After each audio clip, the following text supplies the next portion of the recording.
and welcome everyone. I am so glad to be here again at Promotion Summit San Francisco. I have been here every year, thanks to Emily, who always invites.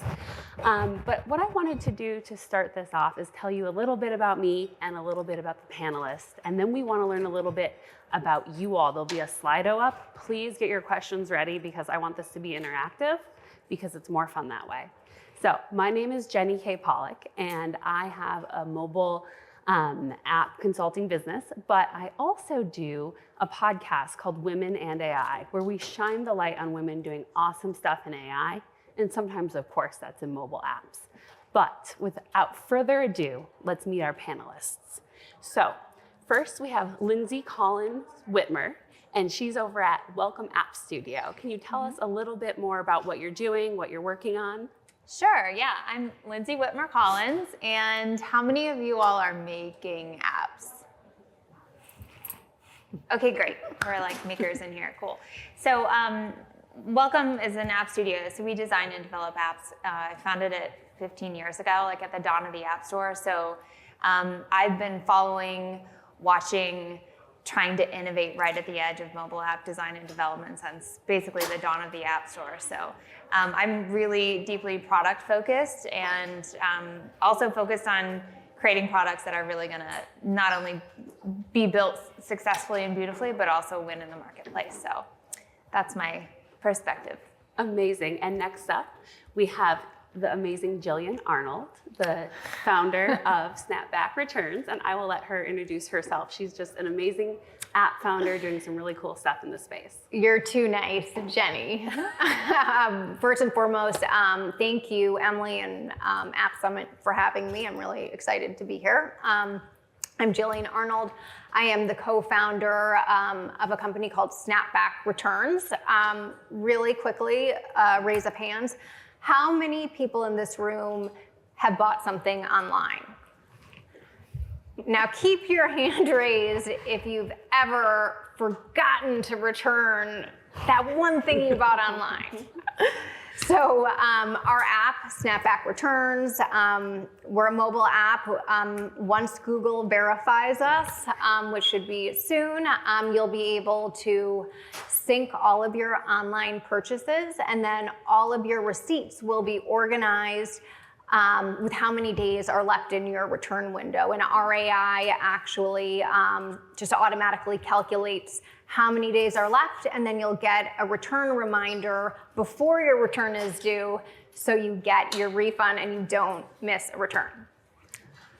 Amazing. I know I have the app downloaded, and I have a couple things that definitely need to get sent back. But next up, we have Xenia Kupriyanova at houzz. This is the hardest part, is pronouncing her company. Honestly, I've been practicing all day. Houzz. I know it, I use it, but I always want to say house. So tell us more about what you do for them and everything else you're up to. Right, so yeah, my name is Xenia, and I'm a senior growth marketing manager at houzz. So houzz is an app and platform for all things interior design and renovation. So it's a board to get inspired, to find a professional for your next project, and also to shop for things for a home. So at houzz, I lead the lifecycle marketing for consumers, which is email push, SMS, in-app, with the goal to retain, monetize, and engage the users. And I've been in the email and CRM world for the last 8 years. And yeah, super excited to be on the panel with this amazing women. Amazing. And last but not least, we have the amazing Nancy Roberts over at CRAFTSMAN Plus. Can you tell us more about what you're working on? Yeah, awesome. Thank you, Jenny, and thank you to App Promotion Summit for having me. So my name is Nancy Roberts. I am the president at CRAFTSMAN Plus, and we're a creative technology company. So we work with clients such as Activision, Amazon, Duolingo, DraftKings. We also have the game engine that's behind Ubers and Lyfts. So last time any of you guys were in an Uber or a Lyft and you were asked to play a game, might have been like a Starbucks game or win some chicken nuggets from McDonald's, maybe basketball toss. I'm terrible at basketball toss. I actually recorded myself playing it in the real world so that I can send it to my team, completely missed the shot. We're the game engine behind that. So excited to be here and talk all about AI with these awesome group of ladies. All right, well, let's jump in. So I know AI is like the hottest topic out there. Everyone's talking about it all the time. But what I'm really curious about is how the group feels. You know, people are often worried, is AI taking my job? Is AI going to make things that I'm doing less relevant? And one of the things I want to do actually is encourage you all to use AI, because there's this Harvard Business Review study, and it looked at people doing a few different tasks. And the people without AI training performed a certain way. The people with AI use and training performed much better. And of course, the people that didn't have access to the AI performed even lower. And so if you want to be at the top of the piece here, that's going to be knowing how to use AI. It's a tool in your toolkit. But what I want to hear from our lovely panel today is how they're using AI as a tool. So who wants to jump in on that? Jillian, you seem like you want to. Let's go. Why not? Our mobile app, we use OpenAI, and basically we use the input to, I guess I'm saying, calculate how many days are left in your return window, but we had to manually go through tons of retailers and create the data for then the AI to be trained on it. So that is how we are using AI. However, tangentially, if that's the correct word, when I was working at Shoppable, another technology company, I led a team of customer success managers. And as soon as OpenAI or ChatGPT was released, I trained my entire team on prompts, and that completely increased my team's efficiency, and it also just improved the quality of client emails that went out. It was a great starting point, like a draft for an email. I mean, I think there's three things that AI does. Like, the way that I've been thinking about it is, like, we've been writing with crayons and now we have oil paints. Like, it's a whole new, wow, like a new toolbox, right? And there's three things that AI can do that we really couldn't do as well before. One is it can digest vast sums of information fast and come up with a summary for us. So it can do that. It can learn. So we've had machine learning before. Now we call it AI, I guess. I think it's sort of been rebranded. We've had it for a while, but we haven't had access to it as individual developers, and now we can. So the third thing is that it has language, right? Which is the thing that we're typically, that was most people's entry point was ChatGPT. So it can digest a lot of information, it can talk about that information, and it can learn. And at each stage of your development process, think about how that can help you. So from, concept, the beginning concept, like at Welcome, we use AI to do fast, quick, accurate market research. So we can do 1,200 interviews in 12 hours, which before, market research is very time consuming, it's very expensive, especially for small entrepreneurs. It's just not, you just couldn't do it. So we can do that now. With development, you can use these tools in any number of ways through your product, like you're talking about. We use it also to help us troubleshoot if we get legacy code that was built by another company that's like a big pile of trash and we have to figure our way through it. We use AI to help us navigate. So I think that in that, we don't need to understand how AI works to use it, the same way we don't need to understand how a CD player works to listen to a CD, which is a little bit of a throwback. But we just need to know what the players are out there so that we can start using it. And so it's almost just like when you're out there looking at vendors, do they have an intelligent product? Or are they wearing the technical equivalent of skinny jeans, right? Like they're not, this isn't a product that's gonna be learning, that's gonna be digesting information for you. Part of me thinks like the dashboard, like, is the dashboard dead? Because we can now talk to our data. We should be talking to our data. We should have AI make sense of our data for us rather than, the old way of doing things. which is, trying to navigate dashboards and somebody else deciding what questions we should be asking and how we should be answering them. I could go on and on and on about where we can layer AI into our processes, and I'd be happy to do that after this, but I'll let somebody else I don't know, jump Lindsey. in. I still love my dashboards. Like I use AI to feed the dashboard, but I still love looking at a dashboard, seeing at a glance what my KPIs are, like where I'm standing in terms of revenue, in terms of optimizations within the company, and seeing those recommendations that AI is making for me. I would say that I can't imagine my life without AI right now, because it saves me like a 30-minute email. I'm one of those folks that sits and stares at my screen until the solution just comes out to me.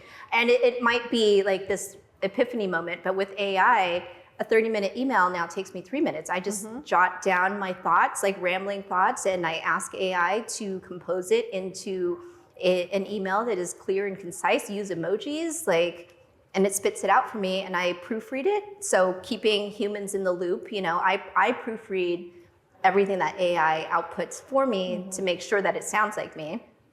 Because, don't use any rocket emojis. I saw an article that if you use a rocket emoji, it looks like it's been generated by AI. So I've removed rocket emojis from all of my marketing comms. But, everything from using ChatGPT to help me compose my email, uploading anonymized data to help me glean any kind of insights of conversion data. We're all sitting on rows and thousands of rows of data that we need to make sense of. And every single company that provides this data to you gives it to you in a different format. AI can do that for you, right? And it gives you, and you tell it what to do. Like, give me, analyze this data. This is what I'm looking for. I want to see where ROAS is over 100, and give me the points where, my creative outperformed all of these other ones. And I don't have to comb through that data. I don't have to write any formulas. And I'm training the model, but also pay the $20 for ChatGPT 4, because then it's private and you're not training other people's models. Absolutely. You've got to read those terms of service, and it is worth it to show out for the corporate account. Also, anonymizing your data is important. But what I'm really hearing as a common theme is using the AI to help. So you're in charge and you ask it what you need, it performs, and then you check it again. And so there's a lot of that work that still has to be done by humans. For people who maybe haven't included AI in their marketing and their product-led growth, I'm curious if, Xenia, if you can tell us a little bit more about what you're doing or what you'd recommend if people haven't gotten started yet. Yeah, totally. So totally agree with all of you that AI is our co-pilot, right? So I treat it as another tool, a very intelligent tool that can digest data quickly, right? Get to me some creative concept. I use it for brainstorming a lot. I also have a blank screen problem, right? So just not starting from the blank definitely helps. I also see it as a very efficiency improvement tool. So in my role, I use and I work with a lot of copy. And usually, we have a copywriting team that writes a copy for us. We have certain copy guidelines. And, the process takes a while to get creatives out and, get them tested, get the results, feed them back again into the funnel, and iterate again. Now with AI, I can get the copy suggestions in a matter of seconds. I can introduce into my campaigns, get the results out. We have analytical models that analyze the performance, right? So now I see what creative works the best. Now the model knows what works best, and it's better and better every time as we run it. So that's definitely amazing, right? So in my experience, it really elevates a lot of the operational work. So I'm more productive, I can get more things done, I can move faster, I can test my concepts faster, and as a result, deliver better results for the business. And also it's a creative tool, right? So it really, like, I see it as a little, right, co-pilot, someone I can kind of work with, right? Ask a question and it answers back. It's pretty creative, right? It can generate a wildest array of ideas, marketing concepts, strategies, that lays a foundation for my brainstorm, right? So I'm bringing to the team, we have already pretty big field of things to play with, and that, again, it just sparks more creativity in the team. And as far as where to start, I think, you know, we already mentioned some of the great applications of that, but really, you know, ChatGPT and any other of the chatting interfaces with AI, just, again, use it just to speak it with an intelligent copilot of yours, right? And if you can fit to it more information and learn more about your business or your business goals or, you know, state of things, it can provide really smart results and ideas back. So definitely using it for research, ideation, and then and if you don't know what tool to use, ask AI to tell you.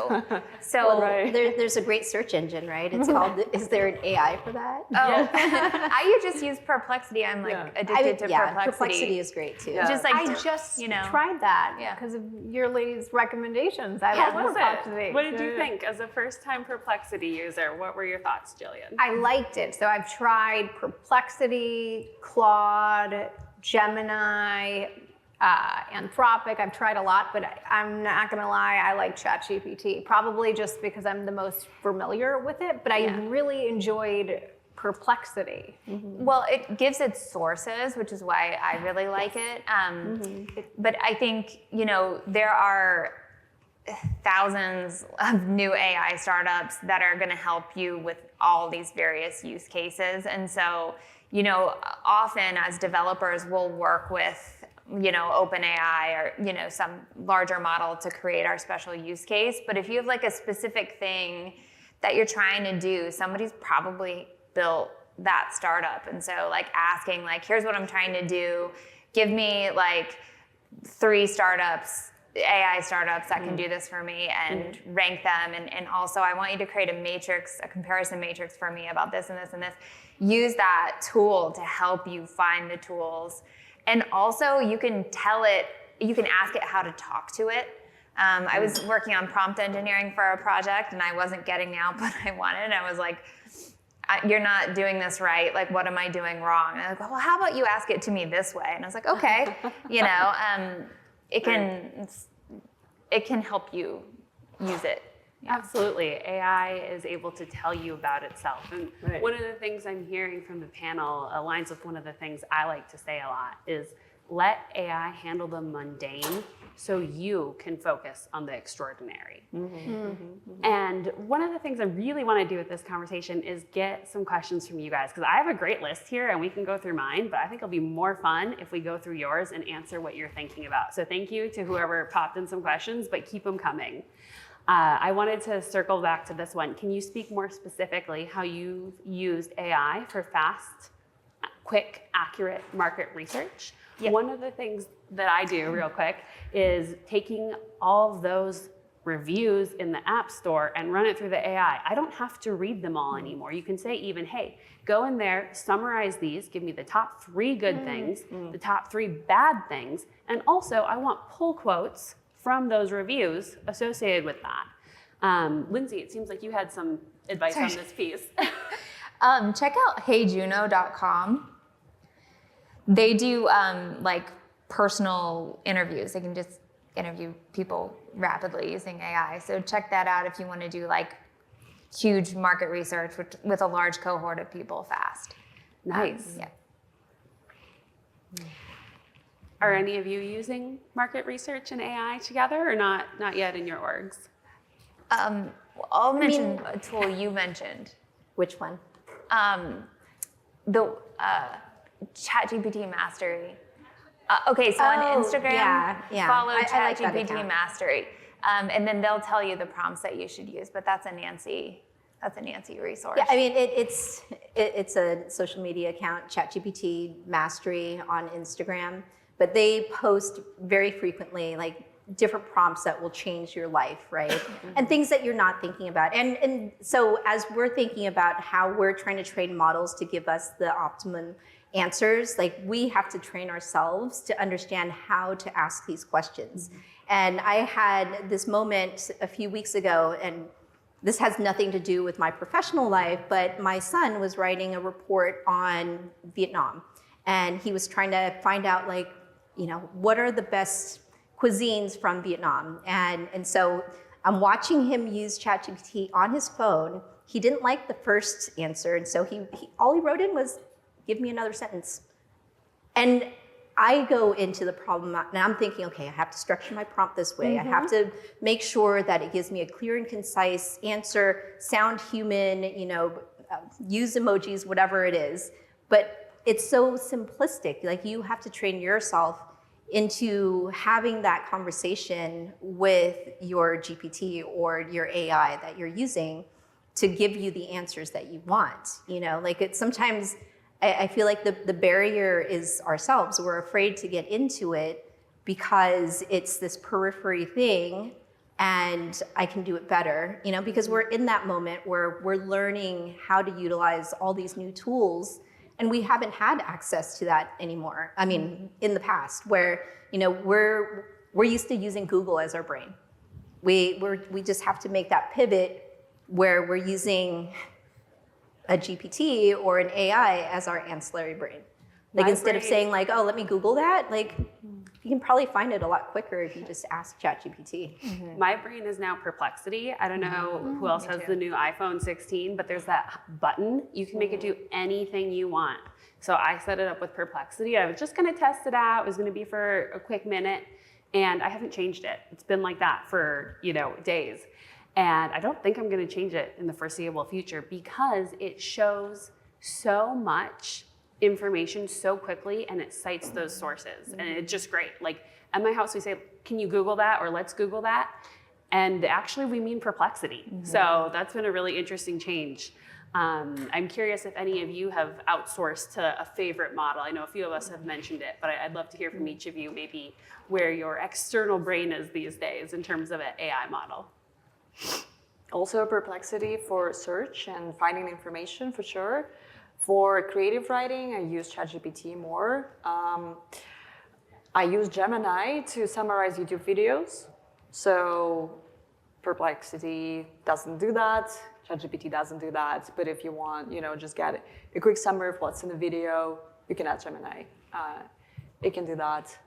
But then there are also, people who are concerned with privacy and uploading a lot of sensitive corporate information to ChatGPT. Even if you have a corporate subscription, I mean, you're still sending data to some cloud. You can host your own ChatGPT or other models, other LLMs on your machine. It's an app called Jane AI. So you can pick what model you want to run, and it runs locally on your computer. So cool. For a sensitive type of information, that is advisable. I think that's really exciting because I think that if we're able to take these models and run them on our own device, that means that our content's not accessing anyone's cloud, which means nobody has access to it. So that sort of unlocks the ability to actually give the AI all of our information. Exactly. Yeah, like really sensitive. banking, health information, that sort of stuff you can't you don't want safely or legally really share. And so now it's like, okay, here you can have all my data. Then we move into personal assistants that can actually really help us. And I think that's the next frontier. Sure. Well, Lindsey, you suggested an AI to me, I want to say it was last year, and I used it all year long until I switched over to ChatGPT 4. But copy.ai, it helped me so much with copywriting. But then I was testing it against ChatGPT 4, and it outputs the same results. But the great thing about it is you can upload samples of your own writing, so you can maintain your own brand voice, and you can have it write within your own guidelines and output social media calendars with captions, or LinkedIn posts about changing jobs, or whatever it is that you're trying to announce. That's a really good point, is what you put in is also kind of what you get out. Everyone says garbage in, garbage out. I'm trying to do a rebrand, gold in, gold out. And I'm really curious who's uploading information like their brand book or past things they've done or published to AI when they're asking questions. Is anyone doing that? Raise hands. Yeah. You guys are gonna have a great time when you go home. Honestly, check it out. It's a lot of fun when you can upload your own information. I wanted to get to some of the audience questions here, and think we've touched on this a little bit with Perplexity, but how do you find the confidence to trust the AI results? There are so many hallucinations. How do you guys handle that? I'd love to hear. From within our product right now, since we're still in beta, we're small, we have a very small list of retailers, we're manually checking the data still and making sure it's accurate. Like spot checking or checking everything? Yeah, it's more of a spot check, maybe like on a monthly basis, just to make sure that everything's accurate, the model's learning what it should be learning, and the output's there. That reminds me of my conversation with you, Jenny, right before this, when we just had a quick chat, and I think the fear of using AI and the fear of having AI take your job is that we're framing it in a way where we're thinking that it can do everything that we can. AI cannot do everything that we can, right? The way that I like to frame it is that before we were using machine learning and automations to do our QA. Like when you're writing code, you have an automated test QA script that runs to make sure that everything compiles. But now the tables have turned a little bit where we use AI and then we're doing the QA to make sure that we keep the humans in the loop, and we're making sure that we see those hallucinations. Like the hallucinations are becoming fewer now, especially in Gen AI. Like we're not seeing 6 fingers and 3 legs and 3 eyeballs. But we've come to a place now where we can automate all of this, and then we check the data to make sure that it serves our purpose. Yeah, I think I will agree with you. Like, the hallucinations are a lot less, and it's like phenomenal how fast this technology has gotten so much better, and it's going to continue to get better and better and better. I mean, in the beginning, there were lots of hallucinations. Like ChatGPT couldn't remember the last thing you said to it. Like it just made huge leaps so fast. I like Perplexity because it has sources, so it's really easy to figure out if you can trust those results or not, and where they came from. And then, I've also been doing a bunch of stuff with images, and I do see hallucinations, like weird things happening in like the background of my images. And so I've started creating layers and that will I'll create like, basically background, middle, foreground, and then create these like regeneration loops so that I can control for errors. It's like, if you want to talk about that in more detail later, but there's just kind of these like layery checks, but you can't make everything perfect, but there are ways to do it. That's a really interesting point. So when I make AI images, I use a few different things. I love Adobe Firefly, and I'll use Midjourney and other ones, but the physics isn't quite right all the time. That's how I can tell when it's an AI photo. I'm like, that shouldn't be leaning that way. Like there's just something like a little bit off. And as these models continue to learn, they're gonna get better, like we've seen. But in terms of image generation, either at work or personally, what tools are you all using? I use Leonardo.ai because I'm making like creative, like book illustrations, things like that. Yeah, you're working on something very special. Yeah, it's very unique. But I mean, for everyday stuff, like Dolly is just so easy and it's accessible. Midjourney it generates great images, but it's a little bit more complex. Like those two have been at the top for quite a while for me. Yeah. You make cool stuff with that. I've seen it. Yeah. Yeah, there's some really amazing stuff you can do. I mean, I have a friend who makes images on Midjourney of motorcycles, and it's all made out of different stuff, like a motorcycle made out of grass, or things like, chrome, or just weird like forks. Like it's just all over the place. Like this thing isn't real. You wouldn't see it out there, but it's really cool. His Instagram is Daniel Lazo, and so that's a good follow just to see kind of what's out there and pushing the bounds on Midjourney. One of the things that happens a lot with AI is bias. And I want to talk about that because it's a big topic. We're not going to be able to cover all of it today, but I do see the audience asking, does anyone have suggestions on how to combat that or how to deal with that or what to do?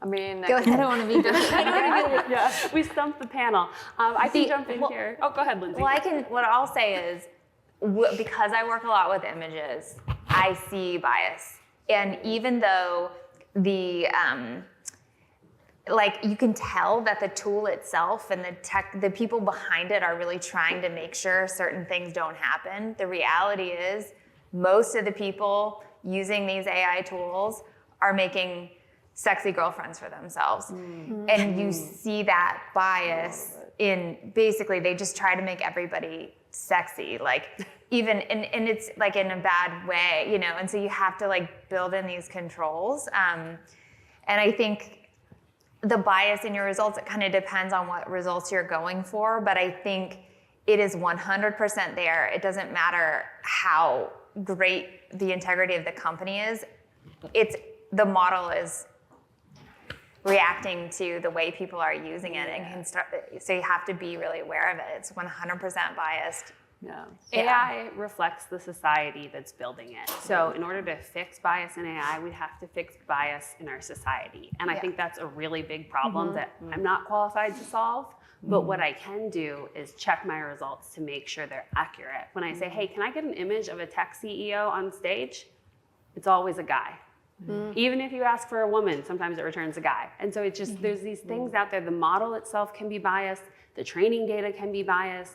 One of the ones for text that I really like to use is really interesting because it's been trained on stories of other people and specifically diverse stories. And so, of course, I'm blanking on the name, but I will post it on LinkedIn later along with our recommendations from the group. So check that out. I wanted to ask the panel, as we're looking forward, you know, to 2025 and beyond, what are some of the trends you see coming up in mobile and in AI? What should we be thinking about now so we're ready in Q1? I can share an opinion of recent post from Andreessen Horowitz. So it's a big VC firm. I'm pretty sure we all know about it. They stay on top of software and AI specifically. So they say that every white-collar job will have a copilot, and soon we'll have an AI agent. So that means, right, all the mundane tasks will be automated. At some point, so right now we don't allow AI to take action. We look at the results, we approve it, right? We fact check, we make sure it's all staying true to what we want to get across. But that future where AI can actually be really accurate is not that far.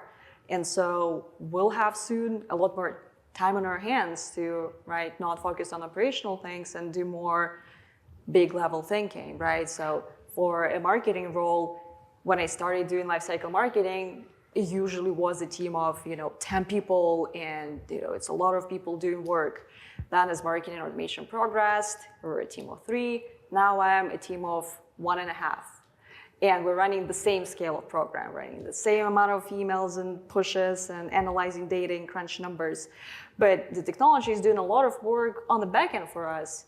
So the role of a marketer just uplifts, right, every time. And same for the founder, for the product manager, for the engineers. Now we can just be a much better equipped professionals and start to look out for more opportunities to, do more product work, do more brand work, understand sort of the context, see the trends, and position ourselves, our product, our brands in a better way. So I'm really excited for that. But what's ahead is keep staying on top of the technologies, keep trying them, adopting them as much as you can, right? And really finding out your best use case, and I think that's a good path to pursue. I think I need a co-pilot that'll take my Macy's return when I'm using Snapback returns so that I don't miss my delivery or my return window and physically take it to Macy's for me. So the robots are really interesting advancement. what Xenia was just saying is such good news for small entrepreneurs and small teams, because now you can do houzz level senior marketing with 1.5 people. So that's really exciting. I think if you are designing a mobile app, if I can just speak from the product perspective, things you want to think about is like, do you have 5 navigational tabs at the bottom of your app? Then that means you're designing for 2015. Or you might be. I'm just saying, just think about it. If you have forms, you can probably do that better. If you have search and filter, you can probably do that better. If you have dashboards, things like that can be up-leveled with AI. Whether or not that's appropriate for your use case is, up to you. But I think those are moments where I would think, I think we could probably do that better now. Well, and we have to think about it in terms of volume, right? Like the last time I created a website, my web dev company that I was using, that I was outsourcing to, told me that I could not put in any search for my blog because the volume of data was just way too much. It was a WordPress backend. Interesting. Yeah. And now with AI, like all of that data, it takes milliseconds to return a search result within my own compendium of blog posts. And I don't have to depend on a web dev shop that can't build in the search plugin to my WordPress site. Yeah, it's expanding opportunity.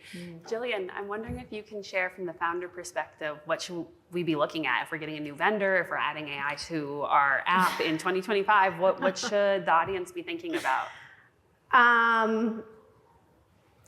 Gosh, I'd be thinking about making sure you understand which LLM model, works best for your product. One of the things that we're exploring, which is new to me, is more of the AI, I guess, task agent. So I personally think this is so cool, and I'm hoping we can integrate it. But basically, if you have a return or if your item is damaged, we're looking at an AI that can actually call the retailer on your behalf and do it all for you. So to me, that just blows my mind, where I could have an AI just call whatever retailer and have it return. And the retailer will have an AI answer that call. It's reciprocal. I'll have my AI call your AI. Yes, absolutely.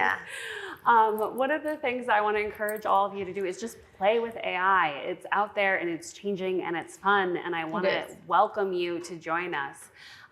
Thank you so much for the time. We had a great time chatting. If you have additional AI questions, please find any of us after. And I did remember that AI I was talking about that I forgot. It's called Latimer, and it's specifically trained on diverse stories. So try it as a little change to your ChatGPT or Perplexity.